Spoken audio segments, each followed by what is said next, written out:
really wanted to explain why I created this business to start with. Like a lot of people have purchased my urn after having their loved one's remains for years, and they never found anything that felt like reflected their loved one and their personal aesthetic. And so this is, the first time that they've actually purchased an urn, and they've gotten to take the remains out of the box in the closet and put them on display and have that more of a memorialized space. And so I just personally really love hearing those stories. Hello, and welcome to Grief, Gratitude, and the Gray in Between podcast.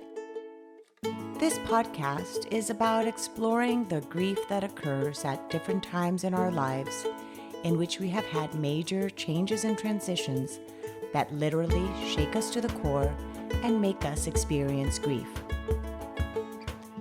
I created this podcast for people to feel a little less hopeless and alone in their own grief process as they hear the stories of others who have had similar journeys. I'm Kendra Rinaldi, your host. Now, let's dive right into today's episode.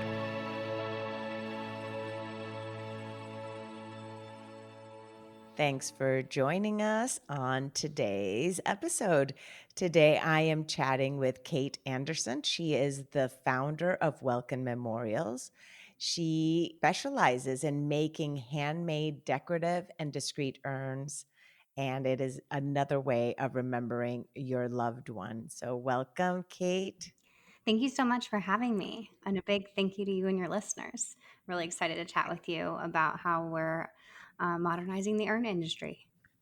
Yes, and I am so excited to hear about your story as to how it is you ended up in this industry. And as I'm seeing you here in this conversation, you are very young and you're here a business owner and creating all this. So I'm really looking forward to learning the why. So, Kate, let's start off with sharing, where is it that you live right now? I live in New York, Manhattan specifically.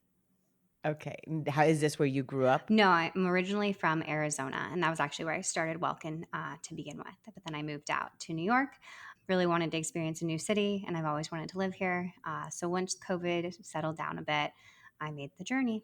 That is quite the contrast between Arizona and New York City. Have you experienced already a winter in New York? Yes, I have a couple winters under my belt. Thankfully, this last one was pretty mild. But yeah, I think what I found most shocking is the humidity here in the summer versus the dry heat in Arizona. That was something I wasn't expecting. Where in Arizona The did you Phoenix grow metro up? area. I'm happy that you have found a new home and that you're liking your New York life. Yeah, it's really great. There's such an entrepreneurial spirit here, and I just really love all the energy that goes into creating a business and being surrounded by people who are doing the same thing. So, how is it that you ended up in this space? So, let's backtrack a few years. Your father passed away when you were. It was a week before my 22nd birthday. It was an unexpected death. I heard about it at dinner, actually. Someone called my phone and let me know, and I was the next of kin. And so I was left to navigate the funeral planning, all of, the estate and cleaning out the home. Everything was left to me. I was given the keys, and here you go. Happy planning. And my dad was a very outdoorsy man, and so I wanted to plan something that was outdoors and a positive celebration of life and bringing family members I hadn't seen in a long time together. But similar to most people, you have a very short timeline to do this. The expectation is within the next week or so. And so when trying to do that, figuring out permits to have it in a park or just any sort of out of the box, non-traditional thinking was really hard during that time, especially being so young. I had never thought I would have to plan something like that. And so coming out of that experience, holistically, I was like, there's got to be a way to improve this for everyone else, like for the future me's of the world. And so I kind of just sat on the idea. Again, I was super young, very early in my career. I think he'd passed. I wasn't even in my career at that point. I was in college. What were you studying at that time? Communications. Yeah, Mhm. graduating in May. He passed away in January, so very short before my graduation. had no idea really what I was going to be doing with the rest of my life. And so I just kind of sat on that idea for years that I wanted to do something. I just didn't know what quite yet. And then fast forward a few years, I was a product developer at a digitally native company, Tuft and Needle. It was based in Phoenix. And we talked a lot about disrupting the mattress industry and what other industries that were traditional had areas of improvement. And I would always like talk about the funeral industry. And so I just thought about it as a whole. And then I was reading a book, and everybody always tells you to start with what you know. And I knew products in the direct to consumer space. So I was like, okay, I'm going to build a product for this industry, because that was one of the tougher parts during everything that I had to choose was, you're handed this catalog, which in and of itself is outdated. And they're like, okay, choose an urn that, you're going to put your father's remains in basically for ever, because you don't really think about like transferring them at that point. So you're like flipping through the pages trying to find one that you think memorializes them but matches your own aesthetic in the same way. Obviously I netted zero there. I ended up choosing one just for the ceremony that had like ducks etched across it, because he again Mm. liked the outdoors, but I wasn't going to have that in my home, especially as a 22-year-old. And so I was like, okay, I'm going to design an urn that I would want in my home, memorializes them but also matches my aesthetic. And the discreet part came into play because I didn't want to have friends over necessarily and it be this thing that's on a bookshelf and be like a sore conversation starter. And so I wanted something that you meant something to you when you looked at it, but like the average passerby or someone comes over, they didn't necessarily know what it Need was. to know. Yeah. Mhm. It could be a topic of conversation if you wanted it to be, but it doesn't have to be something that stands out. And so I created Welkin slowly but surely. No, and it's beautiful. So explain to us what the urns or the vases, Yeah. what is the right pronunciation? Vase, what I don't know. I say vase, but I think plenty of people say vase? vase too. Vase, I guess depending on where you're from and how you're gonna pronounce it. So explain to us what it looks like, since the listeners, of course, when they go to your website, they can see more specifically, but can you describe Yep. what it looks like? So it's a handmade ceramic vase, where there are two separate compartments. That's important, because a lot of people think it's just a vase that you put flowers in the top and the remains in the bottom, and they are completely separate because you wouldn't want them to be combined. And if I was selling that, it would just be a vase. It wouldn't be an urn. Um, But yeah, so the top part is a separated vase that you can put in dried floral arrangements, small floral arrangements, eucalyptus, nothing if you want it to just be more of like a ceramic piece. And then the bottom is the vessel for your loved one's remains. And you insert those through a funnel, and there's a plug. It's similar to, an old school traditional piggy bank style, in that sense. So you can put the remains in the bottom, they're secure in there, separated from the top vase. So walk us through the process of someone having their remains there. Is it something that Welkin does? Like, let's say, are the ashes sent to you and then you put them, or does the person receive the ashes in a box or I don't know how it is, because Yeah. I've never done cremation. So how is that process? Yeah, If you can so the share that. process is typically that the crematorium will do that for you if you are planning in advance. So you can purchase our urn and have it shipped there. We have plenty of customers that do that. A lot of our customers as well are similar to myself, where you already purchased something under the pressure and under the short timeline, and you're now looking for something essentially like an upgrade or something that you actually want to put on display. And so you can transfer those remains yourself. We provide the bag, the twist tie to keep it secure, and the funnel to do so. You can also take it again to a company, a crematorium, for them to do the transfer. But currently, we're just providing the urns. But we do partner with funeral directors and funeral homes, direct cremation companies, to have them supply our urns. So we are offered at that start point, but that's obviously like a network that we're trying to build out. So What year did you launch your company? December of 2021. So we're still fairly new. Yes, and yet you've already achieved all this and all Yeah. these connections. And this happens to be, by the way, Kate's first podcast. First I one just ever. found that out. I First I one. bought the She's the world's cutest. biggest microphone because I figured It was my first one. I needed all the tech devices to assist me. It will not be your last, that's for sure, because you will be networking and sharing your story and what you do in other podcasts as well. Now, let's backtrack back again to then when you started then the company. So you already knew how it was that it felt for you when you were having to arrange your dad's funeral, yet not being able to honor it in the way you did. So you had this idea when you were in the design company, right? Mhm. Product design company. You started now. What was the next step? You're like, okay, I have this product. Now what? Like, Yes. So product development takes a shockingly long time. I actually started working on this in late 2018, early 2019. I was working overseas. The product was actually going to be made out of wood. It was a completely different model. And then COVID happened. And so production was like completely cut. I, started thinking about the design more, and I had received some prototypes of my original design and was like, I think this is like an opportunity to like pivot a little bit. And so I started working on the production here in the US, which I love. They're handmade in the Pacific Northwest, which I think is like really special and unique to the urn offering, because most are sort of like private labeled, which means you're hiring someone else, you're just using their design, and then you're calling it your own. And I really love that. Like, I designed the urn.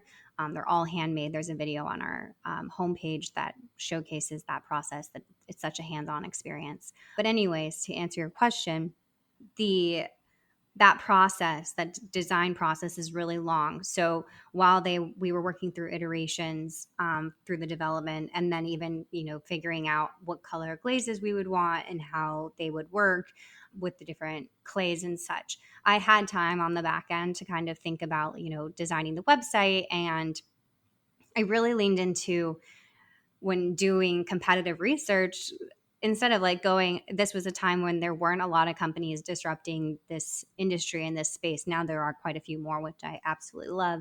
But I went to like the direct to consumer market and said, okay, like, how do some of my favorite brands, share the experience of their products, and how can I like kind of relate that to my experience and what I was looking for. I came up with like the minimal viable product to on the website to make that happen. I wanted to make sure that I was showcasing my urn, but I also over time wanted to be able to share the additional resources for those people during that time.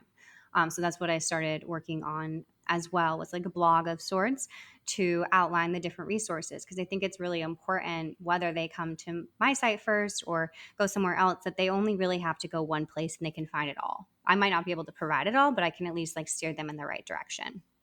and I noticed that when I went on your website that you have the blog and different stories, like as to even what to write in a condolence note, how to honor your mom on Mother's Day, your mom if she's died, like all these different beautiful, yeah, stories and ideas. So it is a beautiful resource, even for that. If someone doesn't need an urn, you can at least go there for the different resources you offer. Yes, thank you.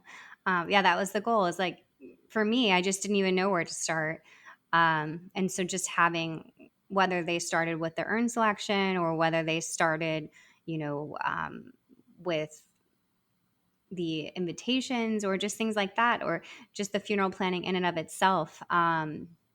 I think it's important to have all the resources there, because this is the toughest time in someone's life, and if you can help them through that, that in and of itself is really impactful.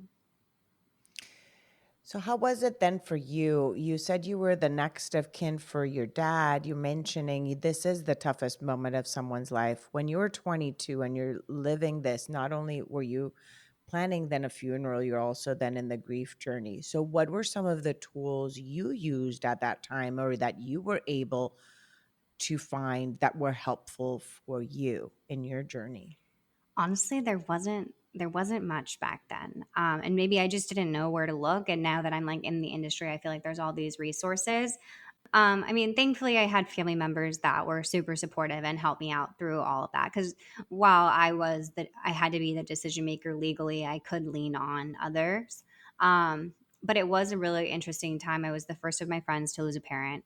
And so they didn't know how to respond. And that's kind of, when I'm writing these blogs and like how to write a condolence note, like how to send text messages to your friends, after they lost a loved one, but maybe you're not close enough to call, like things like that, because we're all at the point now, at least in my circle of friends, where we are experiencing that. And now I'm the one that is like the go-to, obviously, probably because I started the business as well, but because I've been there. And so yeah, there weren't a ton of resources I didn't find that were helpful in that process. Like I, went to Pinterest to look at like how to um plan events, and then I kind of looked at the event, decorations and the steps for traditional event planning, and kind of tailored it to, planning a funeral.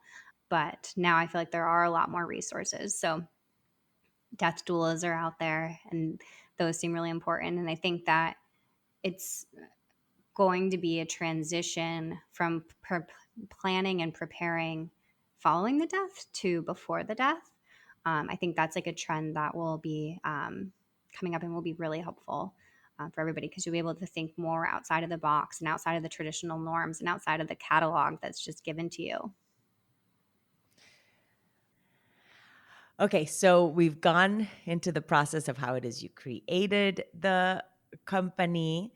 Tell us into who helps you. Is it just you? Is this a one-woman show? Do you have other people aside, of course, the ones that create the urns? Who helps you with the whole process? Yeah, so it's not a one woman show, but it is a one woman show in the sense that like I partner with a lot of contractors. So I use, a manufacturer and a fulfillment center, and then I leverage, experts in the field to help with PR and social media and all those kinds of things. And I really have started relying heavily on working with partners this year, which is why I reach out to you to really work to meet the customer, where they're at in their journey. And so while day to day it is just me, I do work with a handful of select contractors and partners to help get me through it, because you really need a village. Because it is a lot of work. So when you're thinking like, okay, website development, because you said, I think initially you created your own website, correct? Yep. And then did you then hire someone else to go deeper in it? Like you said, like a contractor and especially then social media person. Like, because there's a lot of times that we have ideas, yet we end up freezing, even just going with the podcast, even somebody wants to start a podcast, like, oh, well, I don't know how to do this. Yeah. Or, something as simple freezes us from developing and coming into fruition into an idea. But you had an idea and you did not let your limitations block you from achieving it. So I'm sure there's a lot of people that want to put their ideas out there. Definitely. So when I started working on Welkin, I was more solely in product development at that time in my career. Since, working through the product development phase of Welkin, I pivoted more into like marketing experience and whatnot over those years. And so I do have like a general understanding of that sector. But I did need to, yes, rely on people to help me with the customer journey throughout the website, what that would really look like, social media, you know, consulting on different avenues there, and influencers and partnering there. Influencers are really odd in this space. It's not really common, but I do try and work on like gifting urns where I can, to just help reach a new customer audience, and whatnot. And so while I do have a general understanding, I really need to lean into those who specialize, on paid media, like on paid ads, and what that looks like, when I can start incorporating those into my budget and everything. Because experts are really needed, at least to consult you in the right direction when you're starting out. And when you were starting out, were you still then working a 9 to 5 type of job as you were starting your company? And are you still doing that now, or are you full 100% in Welkin? How does Yes. that process? I'm Yes. doing like a Shark Tank question It's type of okay. thing. Yes to both. So I've considered it, a couple of times, like leaving the workplace to do Welkin entirely, but I really want to scale and grow Welkin as I see fit, and I want to do it right. And so I don't want to just jump into it and try and sell as many urns as possible just to be able to do so. I want to grow it and scale it as I envision it, really to make sure the customer is at the forefront there and that I'm making all the decisions um, very considered, and rather than just rushing into something and feeling more obliged to make the sale rather than it more like a personal experience. That makes so much sense. Yeah, you don't want this desperation, and especially in this industry in which, like you said, you do have to be very considerate. People are coming into this space in their hardest moment of their lives. Yeah, one of the hardest moments in their lives. You want to be respectful of that. And also it takes it, regardless of whether it was this industry or another industry, it does take sometimes 5 years to even break even in most industries. So it is wise to still make sure you have a way to pay your dues, Yeah. your rent, Well, and then I'm all able that. to use the funds back into Walk-in and like think about what the next design is, and think about, we just launched a small size because not one size fits all anymore when it comes to urns, because a lot of people disperse them amongst family members or want to spread most of them somewhere, like Mm. myself, but keep a small portion for yourself because it feels really committal to get rid of all of them. So I wanted to be able to use those funds back into the business more so than worrying about myself. Mhm, mhm. No, that makes a lot of sense. That's very considerate of you, and just very wise again for this young entrepreneur. So, what is it that what type of work are you doing now? Are you still in the product design No, I run space too? marketing and partnerships at a startup. So similar space, just like a little bit larger than me and has a bit more of a piggy bank. They've raised some funds, so Mhm. we have the support there. That you have that. Okay. Now, how has the response been? And what's the response been? What do you hear back from your customers as they are doing this process of purchasing the urns? Yeah, that has been the best part about creating this business altogether. I think is the personal feedback. Like, of course, everybody wants reviews and wants customer insights, but I really wanted to explain why I created this business to start with. Like, a lot of people have purchased my urn after having their loved one's remains for years, and they never found anything that like felt like reflected their loved one and their personal aesthetic. And so this is the first time that they've actually purchased an urn, and they've gotten to take the remains out of the box in the closet and put them on display and have that of more of a memorialized space. And so I just personally really love hearing those stories, or people purchasing them for pets, and they feel the certain colors reflect their pets in a different way, and then they can put the leash over the neck of the vase. And um That's so sweet. yeah, The leash. like all the just the personal stories are just, that's like what really makes this something I want to continue to do for forever, is just making those tough times a little bit easier on the other people and hearing how we've done so. Or even someone purchased the urn their mother loved, flowers. So she always used to have an urn with next to it was a vase. Now it can be like a one piece for both of those components, and switch out the florals, on different holidays or seasons, etc. How big, like, is the compartment? Like you said, it's like a piggy bank. Are there any other ways in which someone could use the urn and what's inside that compartment in order to honor their loved one? Let's say someone did not do cremation. So what is another way in which the vase can be used? Yeah, there's two that come to mind based on customer experiences that have been shared.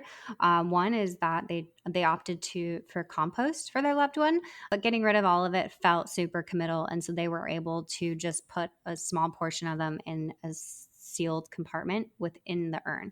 So they were able to have that within their home, while still, going with the wishes of their loved one of composting rather than cremation, but they wanted to keep a small component just because getting rid of them all felt committal. The second one, this one was really creative and I loved it a lot. They had purchased an urn, but then really wanted to memorialize their loved one. So they chose sand from one of their favorite beaches that they used to go to growing up and put them in the bottom of the vessel. And that's like the way that they could memorialize them, even though they were buried. That is a great idea.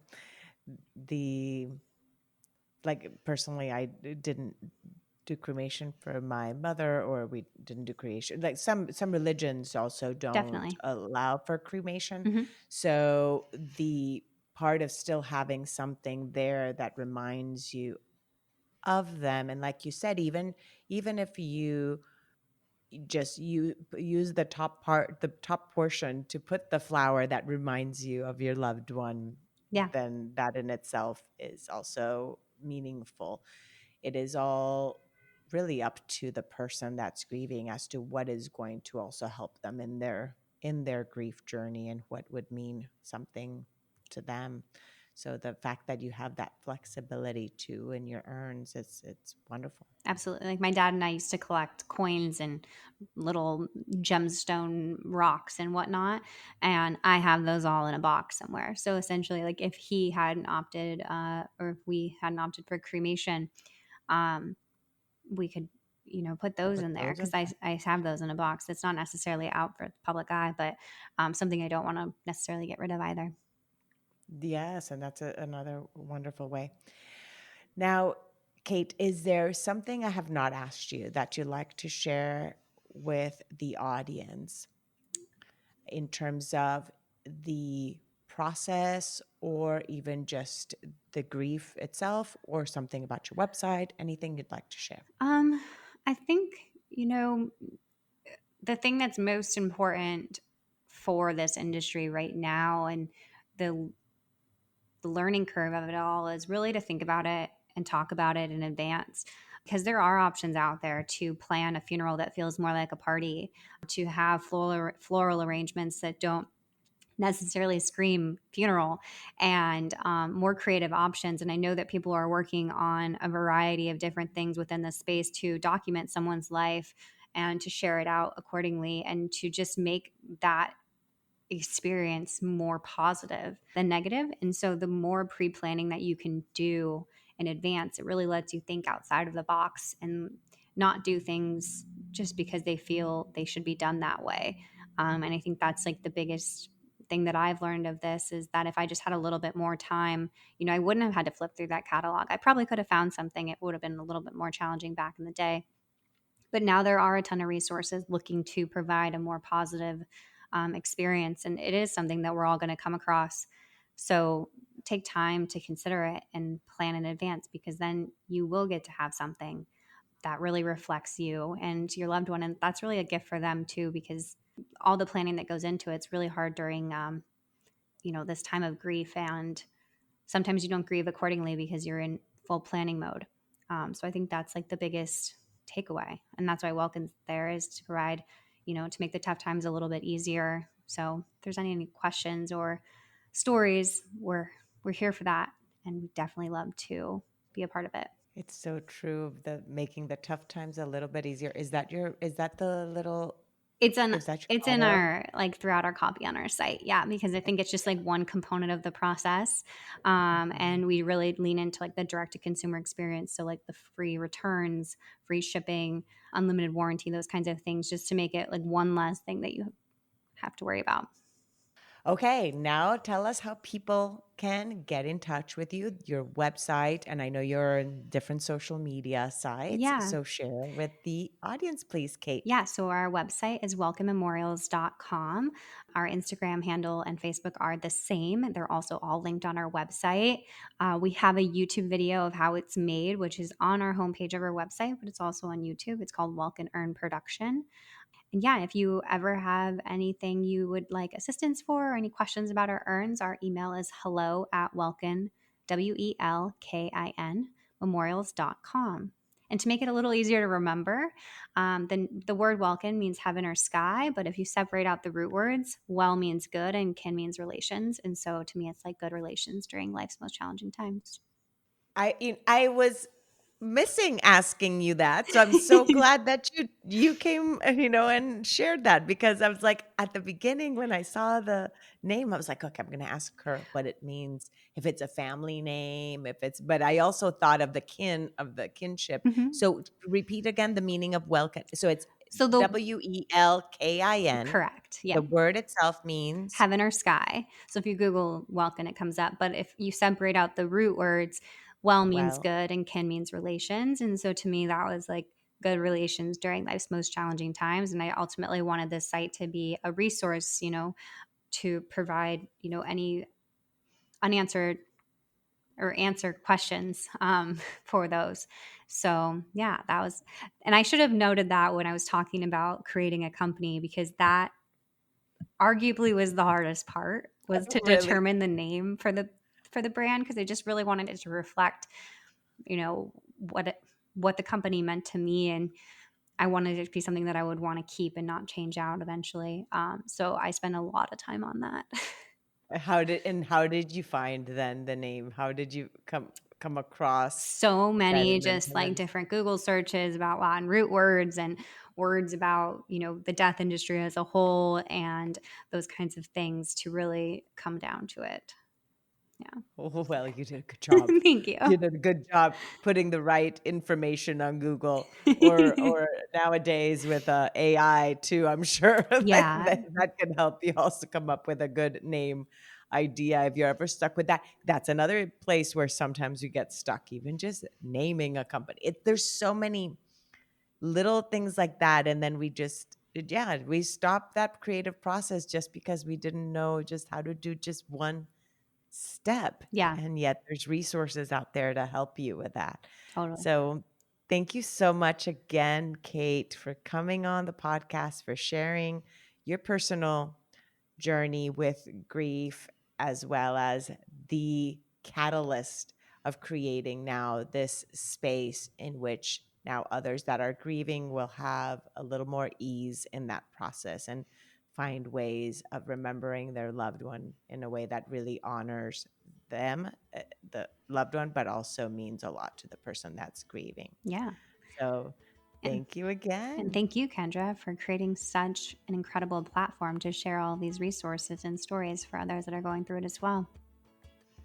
Thank you, Kate. So again, this was Kate Anderson with Welkin Memorials. And again, all of the websites are in the show notes, so make sure to check that out. Thank you.